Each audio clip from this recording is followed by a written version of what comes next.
Chapter 1, Section 3, Follow-Up. Once they had reached her class, she turned to thank him. He smiled in response and nodded for her to go ahead into class. She thought it odd he was urging her into class without another word, but shrugged it off. She sat down at the desk, placing the backpack in the floor, and peered back up to wave him goodbye. Again, he had his eyes locked right on her. She waved and turned her sights to her bag to begin digging out supplies and remove herself from the chilling stare. She located her items and took them from the bag. She saw he was gone. He disappeared into the thickness of the crowd outside the classroom door effortlessly. At that thought, the blonde from earlier turned the corner into the class and noticed Anne right away. Anne looked at her spiral notebook that she had just dug from her bag, beginning to open it and appear busy, so the blonde would not be compelled to engage in conversation. However, the blonde, Anne could see from the corner of her eye, was heading straight for Anne. Seriously? Anne thought vexedly, then her heart sank. Her first day of school was already a roller coaster. The blonde sat down in the desk next to Anne's. Of course. The blonde settled down in the seat, placing her large purse on the right side of her desk in the caddy area where the metal bar stabilizes the platform portion of the desk was held. She rummaged through her purse, chewing gum loudly as she did, until she pulled out several folded pieces of paper and a pencil. She then turned to Anne and continued to smack at an unreasonable volume and looked Anne over, curling her lip.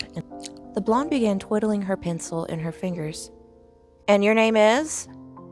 Anne knew what was going on in the blonde's head, but what the blonde did not realize was Anne was not a threat.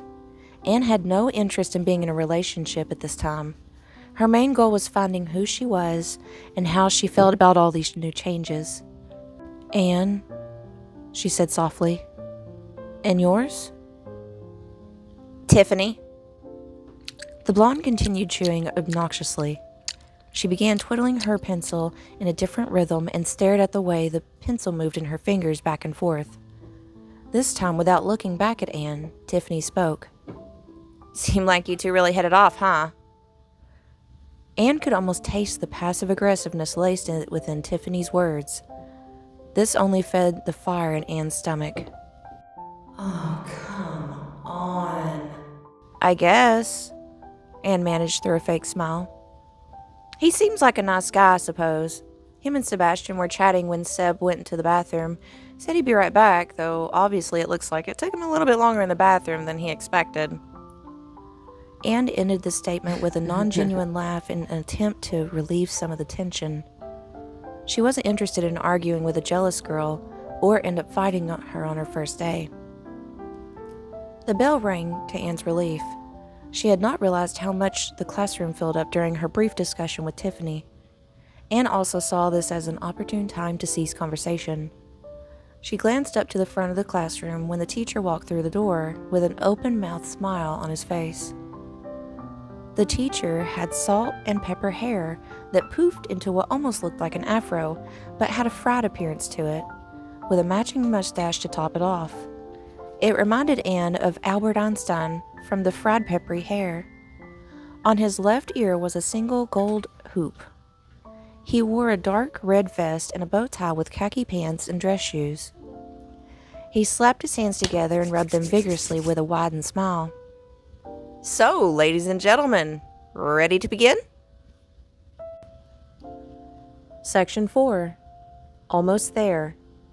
The last bell of the day rang at 3:15 p.m. Anne had everything packed in her backpack with it swung on her back and ready to rush out the door. She wanted to avoid speaking to Tiffany again and knew that she would try to after class. Anne knew she had to act fast and appear oblivious if Tiffany were to call her name. As Anne predicted, "Hey, wait up!" Tiffany shouted. Anne took no notice and shoved through the other students and out the door. She stuck to the wall of the halls to slither her way through the school and back to the east wing where Violet's car was parked. One hall in particular was difficult to get through, as several large groups of students stood in unorganized circles, talking to one another causing Anne to have to dart around off the walls she had been using as a speedway. After several minutes, Anne turned and saw the double doors that led to the East Wing parking lot.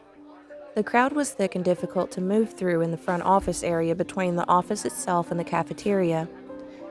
Anne was short, reaching a whopping 5'2", making it nearly impossible to see anything in front of her but someone's back. She slowly inched her way towards the double doors when she noticed a recently familiar face to the right of the doors.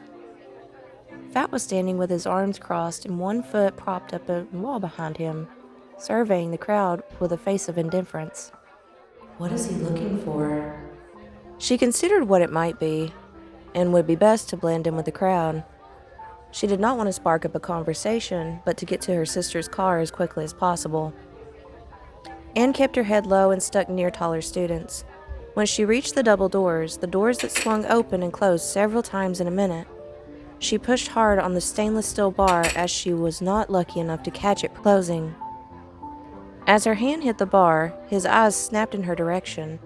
She saw this from the corner of her eye but ensured not to make eye contact.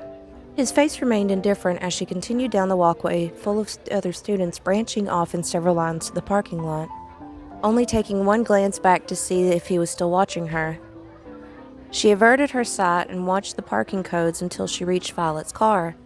Surprisingly, Violet had not yet made it to the car. Anne stood shakily several minutes until Violet finally arrived. Violet had her usual look of boredom as she approached the vehicle. She took her keys from her backpack, twirling them in her hand a few times before unlocking the driver's side. She reached in and unlocked the other doors. Anne took her seat on the passenger side, placing her bag in the floor between her feet. Violet started the car, and they made it halfway out before they came to a standstill and waited in the line to reach the exit of the school grounds. Violet turned to Anne and smacked the steering wheel with excitement that was obviously not genuine. So, what'd you think? I hated it. Violet scoffed, rolling her eyes. Of course you do, but you'll make friends here before you know it. I already have someone wanting to be my friend. He's Sebastian's friend. See? Already making friends. I don't know. He stares at me. Anne looked away and out the window at the huge line of cars across from them that came from the West Wing. Aw, so he likes you, Violet cooed sarcastically. Well, Anne began, but stopped a moment pondering on what Violet said. He had just met Anne that very day. He had a girlfriend, and something about it didn't feel quite right, but she was unable to pinpoint what it was. The way he stared at her reminded her of a way a cat watches a bird from the window of a home, watchful and wanting. I don't know about that. It's hard to explain. Anne peered back at Violet, who smiled mockingly with an eyebrow raise suggesting, Yeah, right. Mm-hmm. Really? Anne retaliated. She felt her cheeks growing red with embarrassment that quickly turned into humiliation, knowing her sister misunderstood the situation, but saw it from Violet's point of view also. Anne could see how Violet saw it, and it made sense. However, Anne felt that this was honestly not the case this time, and the situation was not so cut and dry as Violet made it appear. Violet turned her sights back on the traffic ahead that had begun to steadily move now. We'll see about that. Violet turned the dial on the radio when she faintly heard Smashing Pumpkins playing one of her favorite songs by the artist on the radio, Bullet with Butterfly Wings. Violet flicked her hand on the dial, causing the volume to increase dramatically, and peered at Anne with a "hell yeah" expression, then began headbanging and flinging her hair back and forth as she mouthed the lyrics. It got on Anne's nerves sometimes when Violet did this due to Violet becoming violent and hitting Anne. It still made her smile because her sister was okay being her sister in front of her without a thought. The girls made it out of the school grounds onto Highway 63 and were homeward bound. There were no traffic lights here, though there should have been due to the amount of traffic at the three-way intersection, and not just during school. Instead, the city found it would be best to simply send out a police officer to direct traffic in the mornings before and after school. A policeman wearing the bright yellow mesh vest with the silver lining motioned them on as he held his other hand up for the highway traffic north and south to remain halted. Violet, while they passed the officer, temporarily turned down the volume on the radio until she felt it was a safe distance, then turned it back up, flinging her hair again. Anne had a lot on her mind and peered out the window to watch the buildings fly past. Her first day of high school was emotionally trying, to say the least. She considered the fact that the next of her 4 years, this was how it would be. She must repeat the same mornings and same afternoons. As far as the time period during school, she hoped she would make it a bit more bearable. Recalling the blonde, Tiffany, in her 4th period class, Anne's heart began to sink. This part she could not change unless she switched classes, but that was not something she was interested in doing unless things got bad. Then there were other factors that made themselves known today. One thing she noticed was she felt a small pang of hurt when she saw Sebastian and realized that she still cared for him, though he seemed like he could care less. Not only that, but Sebastian also left her with someone she had just met, best friend or not. She felt that he was trying to ditch her off on someone when he grew tired of her being there. Perhaps I'm just overthinking this whole thing and I just need some rest. But what about Fat? Why did he grab me like that? And why did he stare at me like that? That type of stare doesn't seem like, hey, I like you, but something more than that. But not in a positive way.